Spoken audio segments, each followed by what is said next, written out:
කොහොමද යාළුවනේ ඔන්න අපි ලස්සන වීඩියෝ එකක් අදත් තරන් ආවා. අද මොකද සුදුම අපි හදන්න යන්නේ? අපි අද හදන්න යන්නේ උණ වෙඩිල්ල. උණ වෙඩිල්ල. සද්දෙට අවුරුදු කාලයට සද්දට පත්තු කරන්න සුපිරි උණ වෙඩිල්ලක් හදන්න යන්නේ. ඔව් ඔව්. මේක රත්ින් වලට වැඩිය සද්දයි. ඔව්. එහෙනම් ඉතින් වීඩියෝ එක ඉවරනකම් බලන්න කොහොමද වැඩේ වෙන්නේ කියලා. එහෙනම් අපි ගිහලා බලමු වීඩියෝ එක නේ. ඔව්. යා යාළුවනේ අපි මේ උණ බටේ නම් ගත්තා. ඒ සුදුම ඔව්. දැන් මේක එකක් ඉතුරු වෙන්න අනිත් ටික ඔක්කොම මේ වගේ කඩා ගන්න. දෙකයි තුනයි 3 4 5 මේක ඉතුරු වෙන්න මේ ඔක්කොම ටික කඩා ගන්න. දෙකයි තුනක් අපි පුරුක් ටික ඔක්කොම විදගෙන ඉවරයි. දැන් තියෙන්නේ අපිට චූටි හිලක් විද ගන්න. ඔව්. එන්න මෙතන අපි දැන් මේ එක තුරුකක් ඉතුරු වෙන්න ඉතුරු වෙච්ච පුරුක ගාවින් අන්න පොඩි එතනින් හිලක් විද ගන්න ඕන.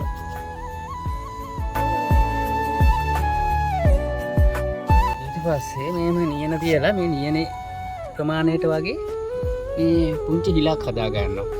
අපි හිල හදා ගන්න ඕනේ. මේකට අපි මේ කෝටු කෑල්ල පත්තු කරලා දාන්න පුළුවන්. මට මේ හිලක් තිබ්බනම් ඇති. ඔව්. මේක ලොකු කරගන්න අරකයි ඕනාට වැඩිය.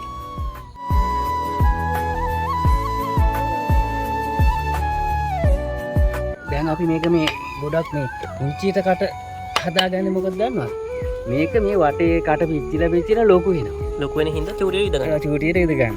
දැන් අපි ලොකුවට විදගත්තොත් පිච්චෙනකොට තව ලොකු වෙනවා. කට ලොකු වෙනවා කියන්නේ ඊට පස්සේ සද්ද එන්නේ නැහැ. ඔන්න දැන් අපි විදගෙන ඉවරයි. ඉතින් දෙක. මේක එහෙම පත් වෙන කට ලොකු වෙනවා.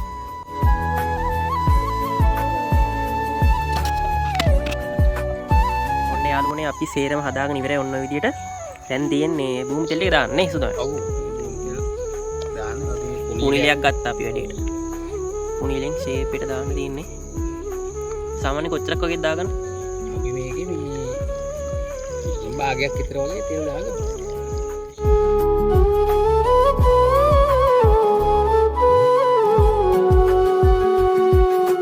ඔන්න යාළුවනේ අපි පිමින්න ලේසි වෙන්න හෙයාර් ඩ්‍රයර් එකක් ගත්තා. මේකෙන් ඒකෙන් තමයි දෙන්න වැඩේ. මේක ලේසි.